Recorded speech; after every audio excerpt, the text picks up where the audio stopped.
पार्वती की जय। एक दिन कैलाश पर्वत पे शिव पार्वती जी बैठे थे, तो बैठ के अपना बातचीत कर रहे थे। पार्वती माँ भोले बाबा बोलते कि पार्वती माँ बोलती कि इस समय तो मेरे जितने भक्त हैं सब बहुत धनवान होते, पर आपके भक्त भक्त जैसे आप झोपड़ी और बाघंबर में रहते हो, ऐसे आपके भक्त भी गरीब दुखिया होते हैं। तो पार्वती माँ बोलती है कि चलो ठीक है, हम परीक्षा लेते, चलो धरती पे, और धरती पे चलते, दोनों परीक्षा लेते, तुम आप अपने भक्त का लेना, मैं अपने भक्त का लूंगी। तो बाबा बोले ठीक है चलो।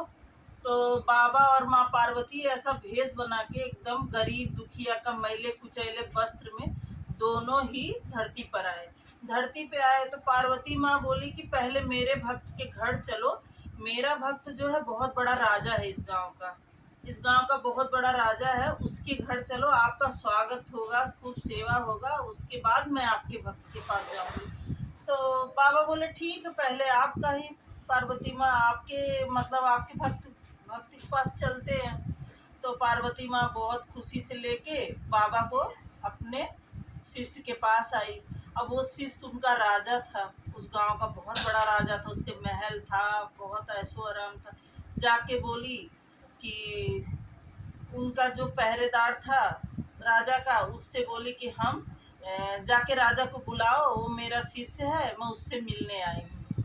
तो उसका उनका पहरेदार बोला राजा का कि जाके राजा से कि राजा, एक पति पत्नी आए हैं और ऐसे भेष में है, एकदम मैले कुचैले कपड़े में, और आपको बोल रहे हैं कि आप उनके शिष्य हो, तो आपसे वो मिलना चाहती है।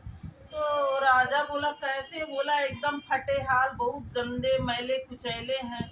तो राजा बोला ऐसे मैले कुचैले लोग से मैं थोड़ी मिलूंगा, उनको भगा दो यहाँ से, भगा दो, मैं उनसे मिलना नहीं चाहूंगा। तो फिर उनका पहरेदार आया राजा का, जा आके बोला पार्वती माँ भोले बाबा से कि आप लोग इतने मैले कुचैले हो, राजा आपसे मिलना नहीं चाहते, आप चले जाओ।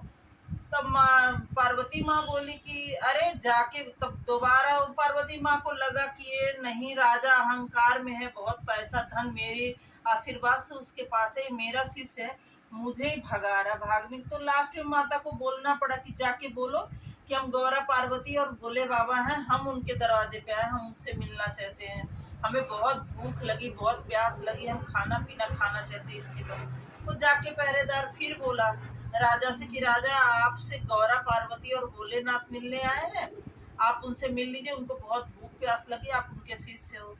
फिर वो बोला कि गौरा पार्वती भोले बाबा हमसे मिलने, इतने मैले कुचैले, बोल दो कि हम उनसे नहीं मिलेंगे, ना हम खाना खिलाएंगे, ना हम पानी पिलाएंगे, वो चले जाए।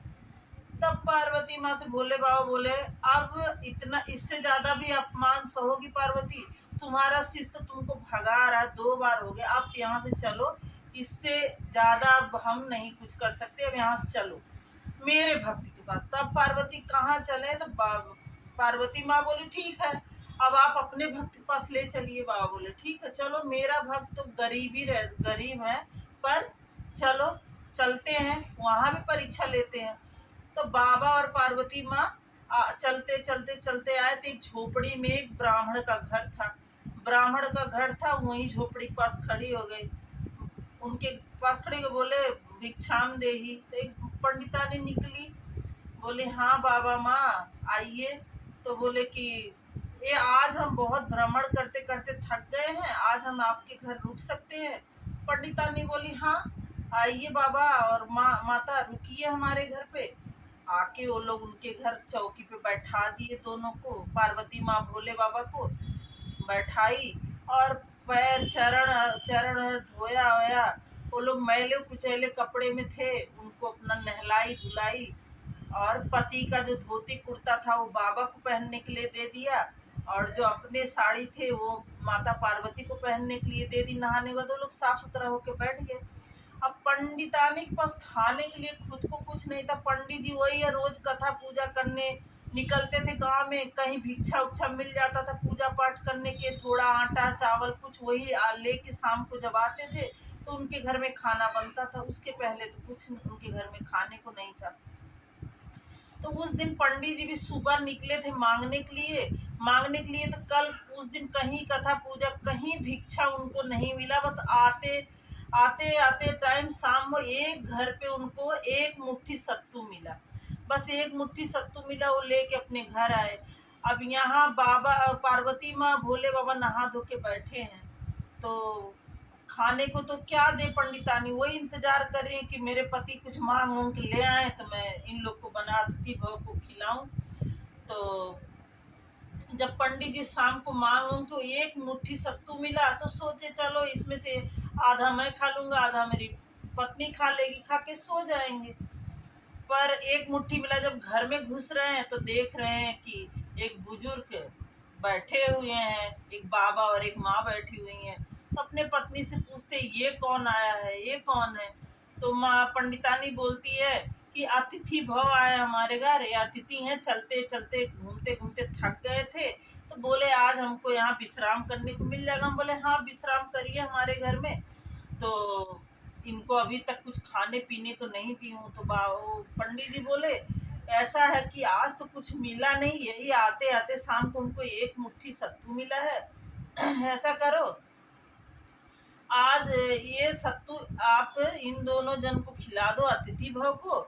और हम दोनों आज नहीं खाते हैं, आज इनको खिला के सुला दो, कल मिलेगा तो कल हम लोग खाएंगे। पंडितानी बोली हाँ अतिथि भव, सबसे पहले इन लोग को खिला देते हैं शान के। और बाबा और माँ को उन्होंने सत्तू पंडितानी ने सान के दे दिया। बाबा और माँ खा लिए, खा के आराम से चौकी पे सो गए। अब वो लोग एक फटी चटाई पे पति पत्नी उस दिन जमीन पे सोए, रात में बिना खाए सो गए, बिना खाए सो गए। अब पार्वती माँ वही बाबा से कह रही कि ये लोग कितने कष्ट में हमें अतिथि भव को इतना सेवा देने के बाद, और ये देखो मैं आपका भक्त ऐसी जमीन पे कष्ट में सो रहे, फटी चटाई पे हमने चौकी पे सुला दिए, और जो मांग के ले आए वो सत्तू भी हम दोनों खिला दिए, भूखे दोनों सो रहे। तो सुबह भोर हुआ तो बाबा से बोले कि जितना जल्दी हो सके आपके भक्त के घर से चलो। बाबा बोले क्यों। बोले ये खुद ही इतने गरीब दुखिया, इनको खुद फटी चटाई पे सो गए और खाए भी नहीं, हमको अतिथि भव का इतना सेवा किए, खुद नहीं खा के हमको खिलाए, और रहेंगे तो ये तकलीफ में हमें ही सेवा करते रहेंगे और खुद नहीं खाएंगे ना ठीक से सोएंगे, इसलिए यहाँ से चलो। बाबा बोले ठीक है जैसी तुम्हारी आज्ञा पार्वती, हम वही करते हैं। बस वहां से बाबा और माँ सुबह जाने लग गए। जब जाने लगे वो लोग सोए रहे, पंडित पढ़ते हैं तब तक उठ के जा रहे हैं। पार्वती माँ बोली कि आप इतने निष्ठ कैसे हो सकते हो बाबा। बाबा बोले क्या बोल रही पार्वती। बोले जब ये लोग कष्ट से खुद ना खा के हमको खिलाए और खुद जमीन पे सोए, फटी चटाई पे हमको चौकी पर सुलाए, तो इनको तो आपको कुछ अन्न धन दे के जाना चाहिए बाबा कि ये बढ़िया से खाए पिए सुखी से रहें। तो बाबा बोले कि वो तुम्हारे भक्त का क्या करना जो राजा घमंड में जो पानी तक नहीं पूछा तुम्हें दूध काट दिया, उससे क्या करना है। तुम्हारे भक्त का क्या करूं, मेरे भक्त का तो मैं करूंगा, पहले बताओ तुम्हारे भक्त का क्या करना है। बोले उस अहंकारी घमंडी राजा का जो अन्न धन है इनको दो, और उनको उसको इस हाल में कर दो कि उसके पास कुछ भी ना रहे, उसने मेरा अपमान किया। बाबा बोले तथास्तु। उसका जितना महल घर सब, ये पंडित पंडितानी के घर महल अन्न धन खाना पीना अनाज धन भर गया, और उसकी इनकी झोपड़ी उस राजा के घर पे वो झोपड़ी में बदल गया, ना खाने को ना पानी ना कुछ, सब कुछ उसका चला गया। बाबा तथास्तु कह के माँ पार्वती दोनों कैलाश पर्वत चले गए। हर हर महादेव, घर घर में